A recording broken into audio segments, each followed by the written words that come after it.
back. Are you ready to... Okay, it's not yet. I'm preparing my throat for Natsuki's voice lines. Well, don't worry. You can calm your throat for the moment. We're going to go with Yuri next. Okay. Yuri! Yuri it is! This mouse pad is actually quite comfortable. Oh my god. Let's see what you've written for today. This is pretty good, Carsbane. Were you influenced by seeing everyone's writing styles yesterday? I guess you could say that. I was also a bit surprised how differently everyone writes. So I respect you for trying new things. You don't need to be afraid to be a little more daring. Metaphors can go a long way. Don't feel like you need to work your brain like turning a bunch of gears. Try letting your mind wander through your feelings. And write down the things you see and hear. That's one way to truly enable your reader to see into your mind. It's a very intimate exercise. I see. That's a certainly interesting technique. Thanks for sharing. I have, an example of that if you'd like to read it. Of course. Is this the poem you wrote for today? Yuri nods and timidly hands me her poem. The Raccoon. It happened in the dead of night while I was slicing bread for a guilty snack. My attention was caught by the scuttering of a raccoon outside my window. That was, I believe, the first time I noticed my strange tendencies as an unordinary human. I gave the raccoon a piece of bread, my subconscious well aware of the consequences, well aware that a raccoon that is fed will always come back for more. The enticing beauty of my cutting knife was the symptom. The bread, my hungry curiosity. The raccoon, an urge. Furry.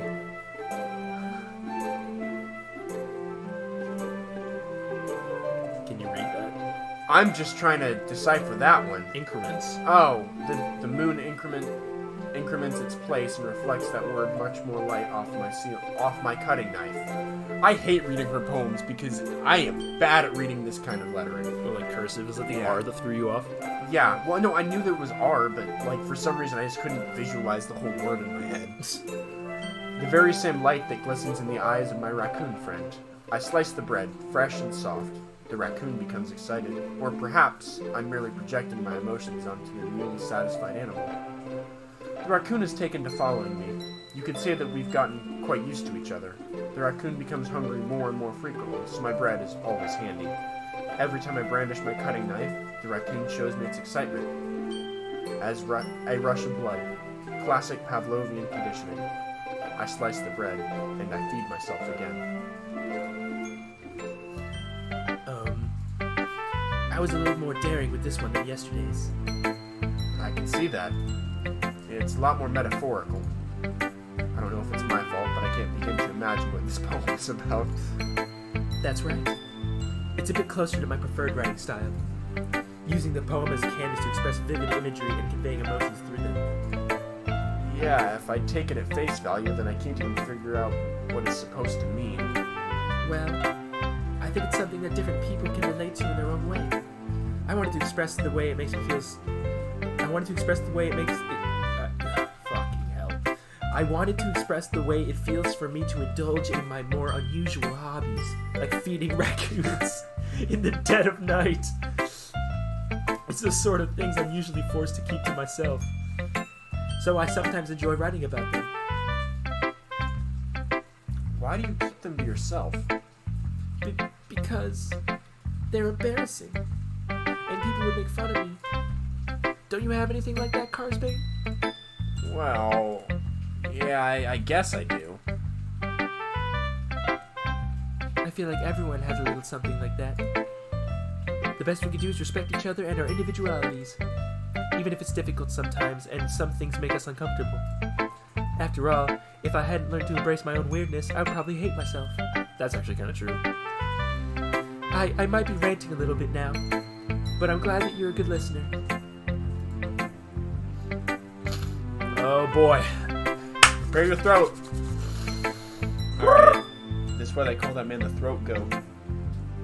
Please stop. just click the button.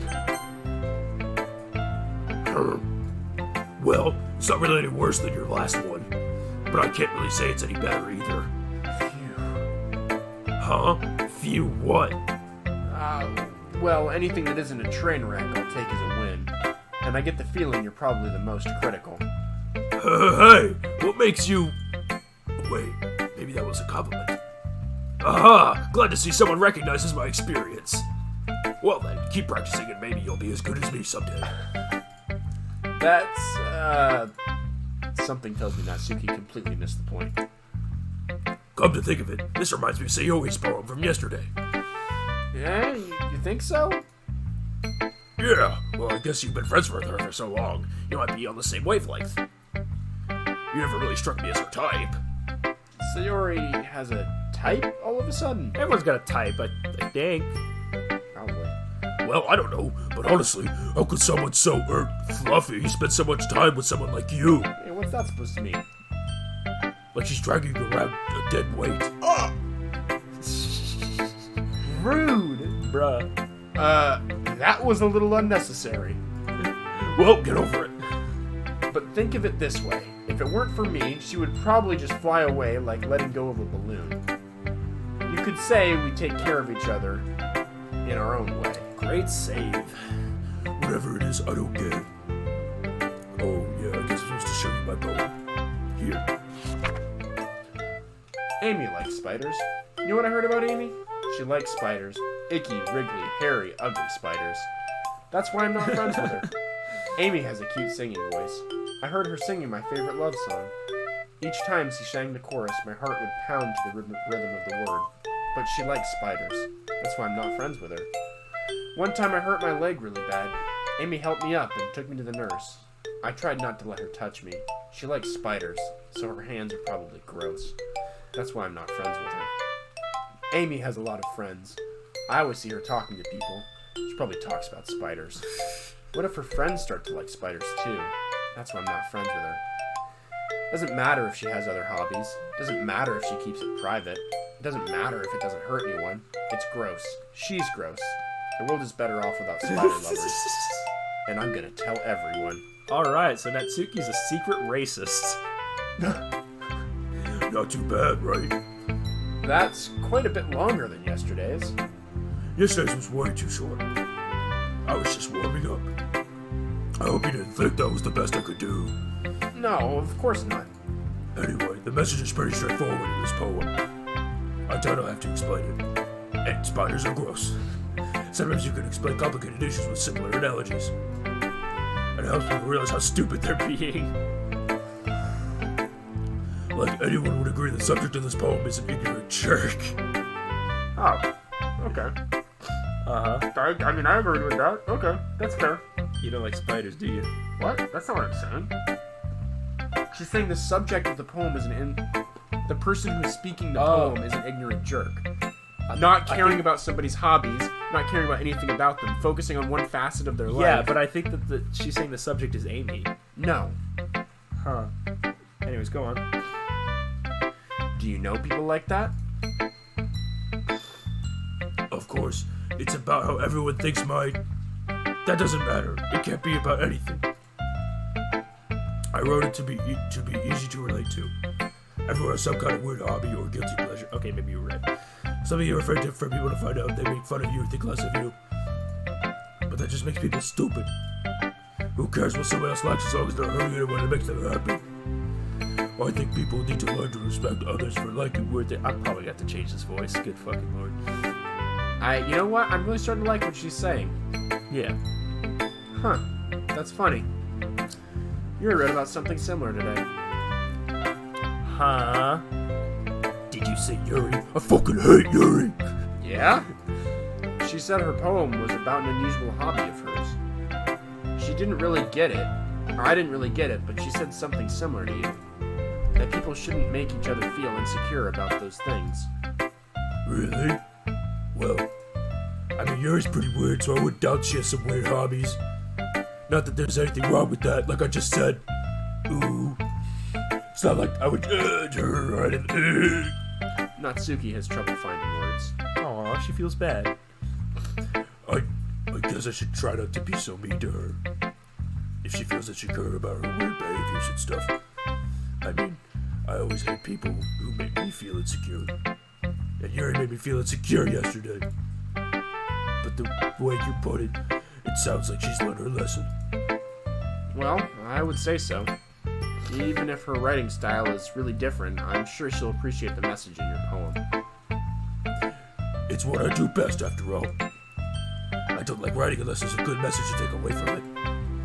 Like conveying emotions is important. But I want to make people think, not just feel. Remember that. I'm gonna write a good work for tomorrow, so I look forward to it. Ah, my throat! Okay, everyone. We're all done reading each other's poems, right? I have something extra planned for today, so if everyone can come sit at the front of the room. Is this about the festival? Well, sort of. Oh, do we really have to do something for the festival? It's not like we can put together anything good in just a few days. We'll just end up embarrassing ourselves instead of getting any new members. That's a concern of mine as well. I don't really do well with last-minute preparations. Don't worry so much. We're going to keep it simple, okay? We don't need much more than just a few decorations. Sayori has been working on posters, and I've designed some pamphlets we can give out during the event. Okay, that's great and all. But that doesn't tell us what we're actually going to be doing for the event. Ah, sorry. I thought you heard about it already. We're going to be performing. Get ready to dance, Carson. Performing? Monica. Yeah, we're going to be having a poetry performance. Oh, Jesus. Each of us are going to choose a poem to recite during the event. But the cool part is, we're also going to let anyone else come up and recite poems too. Sayori's putting it all up on the posters in case anyone wants to prepare ahead of time. In case of, you know, having a freaking rap battle on the stage. Sayori, who's been coloring a poster, holds it up for us to see. Are you kidding me, Monaco? You did it already. Start putting posters up, did you? Well, I did. Do you really think it's that bad of an idea? No. It's not a bad idea. But I didn't sign up for this, you know? There's no way I'm going to be performing in front of a group of people like that. I agree with Natsuki. I could never, in my life, do something like that. Imagining it, Yuri shakes her head in fear. Guys! No, Sayori. I understand where they're coming from. Remember that Natsuki and Yuri have never shared their poems with anyone until just a couple days ago. It's a lot to ask for them to recite their poems out loud to a whole room full of people. I guess I kind of overlooked that. So, I'm sorry. But I still think we should give it our best. We're the only ones responsible for the fate of this club. If we start the event and each put on a good performance, then it will inspire others to do the same. Right as I poke Natsuki right in the eye. And the more people who perform, the better we'll be able to show everyone what literature is all about. Yeah! It's about expressing your feelings, being intimate with yourself, finding new horizons, and having fun. That's right. And it's those reasons that we're in this club today. Don't you want to share that with others? To inspire them to find the same feelings that brought you here in the first place? I know you do. I know we all do. And if all it takes is standing in front of the room for 2 minutes and reciting a poem, then I know you can all do it. Natsuki and Yuri remain silent. Sayori looks worried. I guess that leaves me no choice. I agree. I don't think it's too much to ask. I think that Sayori and Monica have been trying really hard to get new members. The least we can do is help them out a little bit. Maybe, but... It looks like Natsuki doesn't have any arguments left. Okay, fine. I guess I'll have to get it over with. Alright! Phew. Thanks, Natsuki. What about you, Yuri? Yuri dejectedly glances around at everyone else's expectant faces. I guess I don't really have a choice. That's everyone that we blackmailed into doing a performance. You're the best, Yuri. club is seriously going to be the death of me. Oh gosh. You'll be fine, Yuri. But anyway, what have you done? Let's move on to the main event. I want each of you to choose a poem of yours. We're going to practice reciting them in front of each other. No way!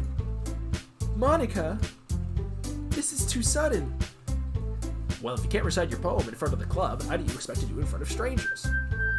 Oh no. Don't worry. I'll start off to help everyone feel a little more comfortable. Can I go next? Of course. Now let's see. Monica flips through her notebook to the specific poem she has in mind for herself. She then stands behind the podium. The title of this poem is called The Way They Fly. Ahem. Monica begins reciting her poem. Her clear, confident voice fills the room.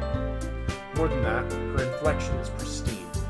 She knows exactly how to apply emotion behind each line she recites, bringing the words to life. This is something she's done before, or is she simply a natural? I glance around me. Everyone has their eyes on Monica. Sayori looks amazed. Yuri has an intense expression on her face I don't understand. Finally, Monica finishes the recitation. The four of us applaud.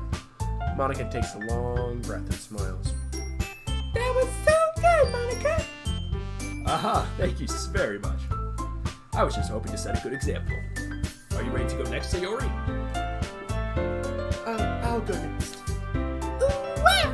Yuri's fired up all of a sudden. Yuri clutches a sheet of paper between her hands and stands up. Keeping her head down, she walks quickly over to the podium. This poem is called... Yuri anxiously glances at each of us. You can do it, Yuri. That's a horrible title! It's called Afterimage of a Crimson Eye. Yuri's voice shakes as she starts reading the poem. Just a moment ago, she practically refused to do this. Why is she suddenly putting in so much effort? As Yuri gets past the first couple of lines, her voice changes. It's almost like what happened when Yuri gets absorbed into her books.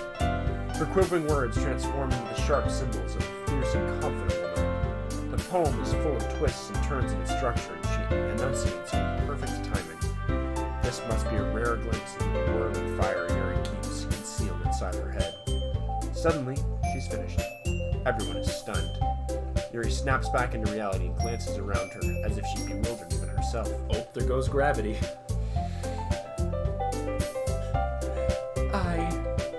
It's up to me to save this situation. I'm the first to start applauding. Everyone joins me afterward, and we give Yuri the recognition she deserves. It's not that we didn't want to applaud for her, but we were caught so off guard that we must have forgotten. As we applaud, Yuri holds the poem to her chest and rushes back into her seat. Yuri, that was really good. Thank you for sharing. Looks like Yuri is down for the count. Okay. I guess I'm next then. Sayori hops out of her chair and cheerfully walks to the podium. This one's called My Meadow, and I'll read it next time because this is going on for way too fucking long. Goodbye, homies!